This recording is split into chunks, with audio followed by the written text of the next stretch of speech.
अस्सलाम वालेकुम। अभी तक हमने क्या क्या पढ़ा है थायराइड ग्लैंड के बारे में। सबसे पहले हमने गॉइटर पढ़ा था, उसके बाद हमने ग्रेव्स डिजीज़ पढ़ी और उसके बाद हमने जो है हाइपरथायराइडिज़म हाइपोथायराइडिज़म पढ़ा। और उसमें हमने हाइपरथायराइडिज़म में भी देखा कि thyroid storm was an emergency condition और in the hypothyroidism there was myxoedema coma which was the emergency condition. और उसके बाद हमने थायराइडाइटिस पढ़ा, जिसमें हमने हाशिमोटो थायराइडाइटिस पढ़ा और बाकी रीटर थायराइडाइटिस पढ़ा, जो कि अजीब सा था। तो अब जो हमारा टॉपिक है that is about the thyroid neoplasms, जिसमें हमारे होते हैं बिनाइन हो सकते हैं, मैलिग्नेंट हो सकते हैं। ठीक है, अब बिनाइन जो होंगे उनको हम एडिनोमास कह देंगे और जो हमारे मैलिग्नेंट होंगे उनको हम कार्सिनोमास कह देंगे। ठीक है, तो ये हमारा मेजर आज टॉपिक है, जिसमें थायराइड कार्सिनोमास सबसे ज़्यादा इंपॉर्टेंट है। और थायराइड कार्सिनोमास में से भी सबसे ज़्यादा जो इम्पॉर्टेंट है वो पेपिलरी कार्सिनोमास है। ठीक है, तो सबसे पहले हम स्टार्ट करते हैं अपने इसकी थोड़े से ब्रीफ से इंट्रोडक्शन से। तो वो यही है कि ये बिनाइन हो सकते हैं, मैलिग्नेंट हो सकते हैं। बिनाइन में एडिनोमास हैं और मैलिग्नेंट में कार्सिनोमास हैं। ठीक है, उसके बाद हम ये देखते हैं कि जो हमारे होते हैं दो तरह के होते हैं। ये आपने याद रखने, कुछ नोड्यूल्स बनते हैं इसमें ना, जो कैंसर्स होते हैं उसमें नोड्यूल्स बनते हैं। एक होते हैं कोल्ड नोड्यूल्स और एक होते हैं हॉट नोड्यूल्स। इन दोनों को हमने डिफ्रेंशिएट करना होता है। तो मैं आपको इसको बहुत ही जो है ना ईजी सा वे बताती हूँ कि हमने कैसे डिफ्रेंशिएट करना होता है। जो कोल्ड नोड्यूल्स होते हैं ना, कोल्ड नोड्यूल्स, ठीक है, इनसे आपने याद रखना है कि ये जो बहुत ही मतलब ना फीलिंग लेस लोग हैं और बहुत ही सरियल हैं। ठीक है, जिसकी वजह से इनको कोल्ड नाम दिया हुआ है। इस वजह से जो कोल्ड न्यूप्लेजेंट्स है ना, उनको सरियल से याद रखना है कि ये बहुत ज़्यादा मेलिग्नेंट होते हैं।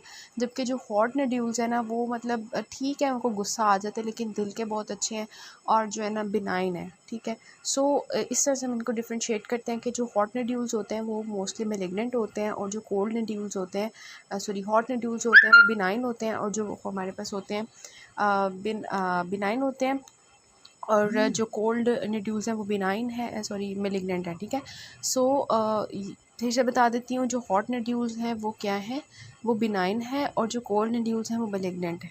और मतलब हॉट नोड्यूल्स इनको क्यों कहते हैं, क्योंकि जो हॉट नोड्यूल्स होते हैं ना, वो बहुत ज़्यादा जो है थायराइड हार्मोन्स की प्रोडक्शन कर रहे होते हैं, T3 T4 हार्मोन्स की। और इनको हम इस तरह से आइडेंटिफाई करते हैं कि हम ना रेडियो एक्टिव आयोडीन देते हैं बाहर से और ये बहुत ज़्यादा रेडियो एक्टिव आयोडीन की अपटेक करते हैं। जबकि अगर हम बात करें क्यों अपटेक करेंगे, ये तो बात हमने पहले भी डिस्कस कर ली थी कि जो ज़्यादा T4 T3 हार्मोन्स की प्रोडक्शन हो रही होती है थायराइड ग्लैंड में, तो उनकी जो डिमांड होती है आयोडीन की वो ज़्यादा हो जाती है। और इस वजह से जब हम बाहर से रेडियो एक्टिव देते हैं आयोडीन की फॉर्म में, तो वो ज़्यादा लेते हैं। अगर वो ज़्यादा T3 T4 बना रहे होंगे तो रेडियो एक्टिव आयोडीन उतनी ज़्यादा वो अपटेक करेंगे। तो इस वजह से हॉट नोड्यूल्स ये होते हैं। और जो कोल्ड नोड्यूल्स होते हैं ना, वो T3 T4 इतने ज़्यादा प्रोड्यूस नहीं कर रहे होते। और पीछे से अगर हम रेडियो एक्टिव आयोडीन उनको देते हैं ना, तो वो जो है ना उसको टेक भी नहीं, मतलब अपटेक भी नहीं उसकी ले रहे होते। तो इस तरह से हम उनको डिफ्रेंशिएट करते हैं और हम अब देखते हैं कि कौन से ज़्यादा मेलिग्नेंट होते हैं हमारे थायराइड न्यूप्लाज़म्स। जो मेल्स में होते हैं वो ज़्यादा मेलिग्नेंट होते हैं एज़ कम्पेयर टू फीमेल्स। ठीक है, और मेलिग्नेंट होते हैं मेल्स में ज़्यादा। और इसके अलावा लिखा हुआ है कि जो हमारे होते हैं सॉलिटरी नोड्यूल्स, मतलब कि जो सॉलिटरी अलग-अलग पड़े होते हैं ना, सबसे नाराज़ होके, वो ज़्यादा मेलिग्नेंट होते हैं एज़ कम्पेयर टू अगर जो हमारे पास मल्टीपल की फॉर्म में नोड्यूल्स हों। ठीक है, इसके अलावा जो हमारे पास होते हैं बहुत ही यंग लोगों में, 20 ईयर से कम वाली एज के लिए लोगों में अगर नोड्यूल्स बन जाए उन लोगों में, और जो हमारे नोड्यूल्स होते हैं बहुत ही बूढ़े लोगों में 70 से ज़्यादा वालों में, ये दोनों भी ज़्यादा मेलिग्नेंट होते हैं। और इसके अलावा हमारे पास लास्टली उन्होंने बताया हुआ जो रेडिएशंस की वजह से जो बनते हैं वो भी बहुत ज़्यादा मेलिग्नेंट होते हैं। ठीक है, तो ये है बात इन्होंने जो बताई हुई है यहाँ पर। और उसके बाद हम देखते हैं एडिनोमास को स्टार्ट करते हैं, जो कि इतना इम्पॉर्टेंट नहीं है, बस इसका थोड़ा सा ना हम नो हाउ होनी चाहिए इसकी। ठीक है, सो एडिनोमास क्या है, these are the benign neoplasms which are derived from the follicular epithelium. और इसके बारे में ये है कि ज़्यादातर नॉन फंक्शनल होते हैं, मींस दैट के ये इतने ज़्यादा T3 T4 हार्मोन्स प्रोड्यूस नहीं कर रहे होते। और कुछ होते हैं जो कि हमारे पास टॉक्सिक एडिनोमास होते हैं, जो कि हमने गोइटर गोइटर की एक क्लासिफिकेशन में देखा था कि गोइटर की हम बार बार क्लासिफिकेशन बहुत दफ़ा हमने डिस्कस की कि सिंपल होता है, टॉक्सिक होता है, नियोप्लास्टिक होता है, इन्फ्लेमेटरी होता है। और इसमें से टॉक्सिक में हमने देखा था गोइटर के वो डिफ्यूज़ हो सकता है, मल्टी नोड्यूलर हो सकता है, या टॉक्सिक एडिनोमास हो सकते हैं। तो टॉक्सिक एडिनोमास जो है वो वही उसी क्लासिफिकेशन में जो है आते हैं। तो ये यहाँ पे इन्होंने वही वाला लिखा हुआ है कि वो प्रोड्यूस कर रहे होते हैं टॉक्सिक एडिनोमास थायराइड हार्मोन्स, ठीक है। उसके बाद इसकी पैथोजेनेसिस जो है उसको हम थोड़ा सा देख लेते हैं। इतना मतलब इसको याद करने की ज़रूरत नहीं है, बस इसमें आपको ये पता होना चाहिए इसकी पैथोजेनेसिस में कुछ जेनेटिक म्यूटेशंस आती हैं, जिसकी वजह से क्या होता है कि हमारे जो थायराइड हार्मोन्स होते हैं वो इंडिपेंडेंट हो जाते हैं to the TSH stimulation. Normally तो ये हो रहा था ना कि हमारे पिट्यूटरी ग्लैंड ने TSH रिलीज़ किया था और उसके बाद वो आके जो है थायराइड हार्मोन्स को रिलीज़ करवा रहा था, TSH जो है फ्रॉम द थायराइड ग्लैंड, ठीक है। लेकिन यहाँ पे पैथोजेनेसिस में क्या होता है, कुछ ऐसी जेनेटिक म्यूटेशंस आती हैं कि हमारे थायराइड हार्मोन्स जो हैं वो TSH से इंडिपेंडेंट होके क्या होते हैं, रिलीज़ होना शुरू हो जाते हैं और उसकी वजह से फिर जो है डिफ़िकल्टी आती है, हाइपरथायराइडिज़म की स्टेट आ जाती है, ठीक है। सो इसमें कुछ म्यूटेशंस हैं, इसमें आपको जस्ट पता होना चाहिए कि TSH रिसेप्टर में म्यूटेशंस आ जाती हैं, या अल्फ़ा जो हमारे पास सब यूनिट होता है GS प्रोटीन का, जी स्टिमुलेटरी प्रोटीन का, उसके अंदर म्यूटेशंस आ सकती हैं, या रॉस प्रोटीन के अंदर म्यूटेशंस आ सकती हैं, जिसकी वजह से क्या होता है कि ये हमारे पास जो है TSH स्टिमुलेशन जो है उसके बगैर ही, ठीक है, क्या होता है, थायराइड हार्मोन्स रिलीज़ होना शुरू हो जाते हैं फ्रॉम द थायराइड ग्लैंड। तो ये एडिनोमास की पैथोजेनेसिस है और ये मतलब ट्यूमर बन जाता है बिनाइन। अब इसकी मॉर्फोलॉजी में ना आपको बस ये पता होना चाहिए कि ये हम जब इसको ग्रॉस देखते हैं तो ग्रॉसली ये हमें सॉलिटरी नज़र आता है, ठीक है। और हमारे पास जो है वेल डिफाइंड इंटेक्ट कैप्सूल होता है, वेल डिमार्केटेड होता है। जैसे आप इस फिगर में देखें कि कैसे आपको बिल्कुल एक छोटा सा मतलब सॉलिटरी नोड्यूल मिल रहा है, कोई आपको मल्टीपल नोड्यूल्स नहीं मिल रहे, सिर्फ एक आपको नोड्यूल मिल रहा है। और ये नोड्यूल कैसा है कि इसकी वेल कैप्सुलेटिंग हुई है, इसकी वेल डिमार्केटेड वॉल्स हैं, ठीक है। तो ये इसका कैरेक्टरिस्टिक फ़ीचर होता है, इसी से हम इसको डिफ्रेंशिएट करते हैं फॉलिकुलर एडिनोमा को फ्रॉम द फॉलिकुलर कार्सिनोमा के। इसका जो है वेल डिमार्केटेड इंटेक्ट कैप्सूल होता है, जिससे हम इसको डिफ्रेंशिएट करते हैं फ्रॉम अदर्स, ठीक है।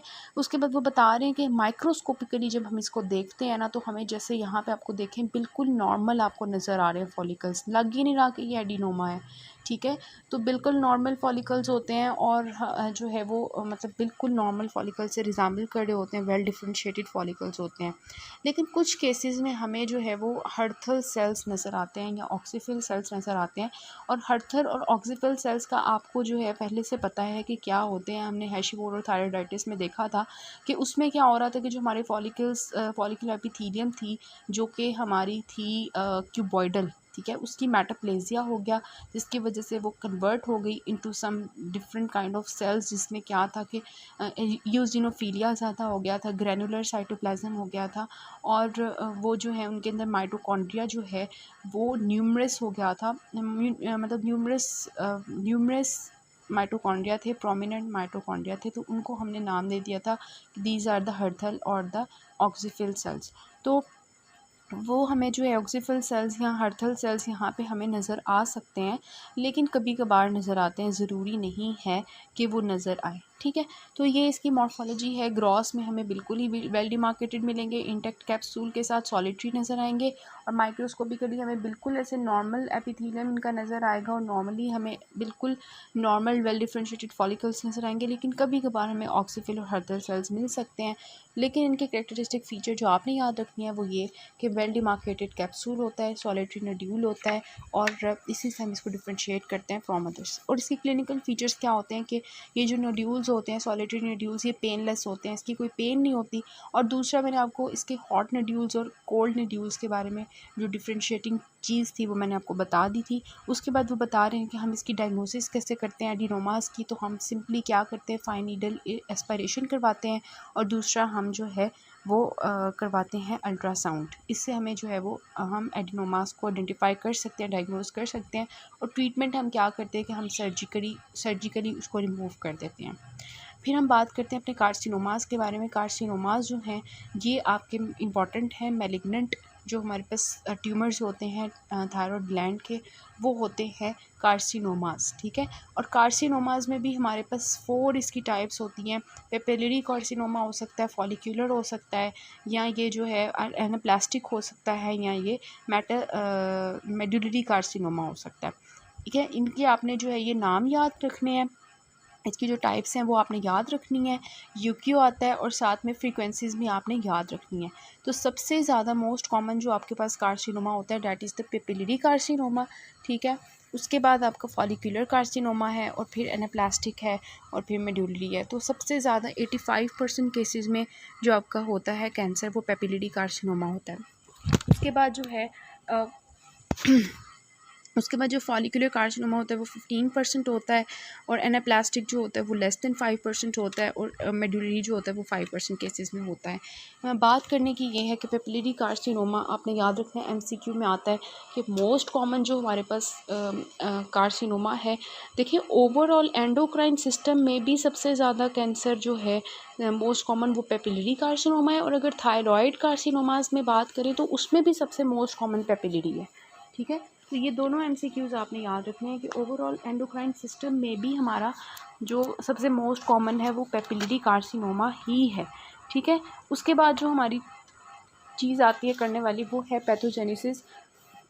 पैथोजेनेसिस इन्होंने बहुत ही अजीब किस्म की लिखी हुई है, तो हमने इसमें ना जस्ट थोड़ी सी पॉइंट्स करने हैं, ज़्यादा इसको जो है ना रट्टा मारने की ज़रूरत नहीं है, जस्ट इसको थोड़ा सा इसके पॉइंट्स हैं जो हमने डिस्कस करने हैं।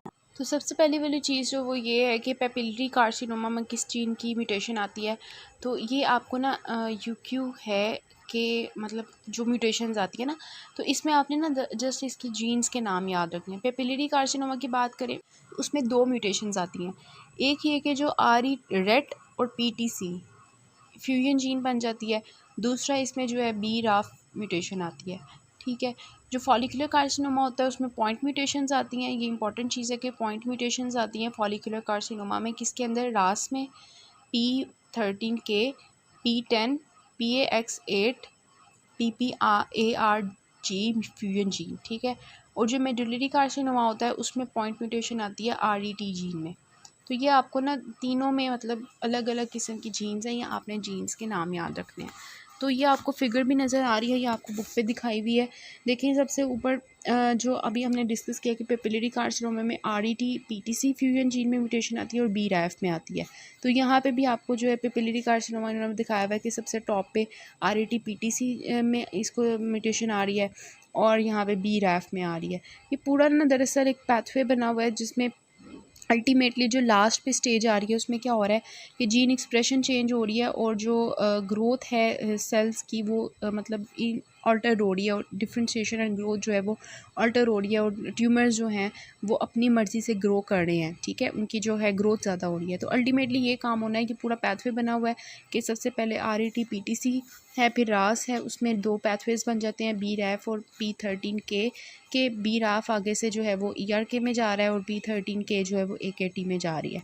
आपने बस ये याद रखना है जो सबसे ऊपर वाला ना RET और PTC, और उसके बाद जो BRAF है, यहाँ पे पेपिलरी कार्सिनोमा इन दोनों को इन्वॉल्व कर रहा है, मतलब इनकी जीन्स की म्यूटेशन आएगी। और अगर हमारे पास है फॉलिकुलर कार्सिनोमा तो उसका आप देखें कि रास में आ रही है फॉलिकुलर कार्सिनोमा में, इसके अलावा P13K में आ रही है, ठीक है, P10 में आ रही है फॉलिकुलर में, ठीक है, और इसके अलावा PAX जो है ये यहाँ पे एंड पे लास्ट में बिल्कुल देखें, लास्ट में ये लिखा हुआ है ना PAX8 PPARG, इसमें इस फ्यूजन जीन में ये हमारे पास जो है ना 4 इन्वॉल्व हैं फॉलिकुलर में। और मेडुलरी कार्सिनोमा की अगर हम बात करें तो उसमें जस्ट आपके पास जो है वो एक ही है, और वो है कि जो है RET जीन के अंदर, इसमें भी ना RET जीन में म्यूटेशन आती है। यहाँ पे लिखा नहीं हुआ, आपने ये इसको लिख लेना है कि RET में जो है मेडुलरी कार्सिनोमा भी इन्वॉल्व होता है। उसके बाद ना आपने एनाप्लास्टिक का अगर बात करें तो एनाप्लास्टिक में भी जो है P13K और P10 एनाप्लास्टिक के अंदर याद करने की जरूरत नहीं है, फॉलिकुलर, पेपिलरी और मेडुलरी का आपको पता होना चाहिए। तो ये थोड़ा सा हमने इंट्रोडक्शन देख लिया, बिनाइन ट्यूमर हमने डिस्कस किया, एडिनोमास और कार्सिनोमास का थोड़ा सा इंट्रोडक्शन देखा है हमने। आगे ना हम पेपिलरी और ये सारे कार्सिनोमास को जो है ना 1 बाय 1 डिस्कस करते हैं।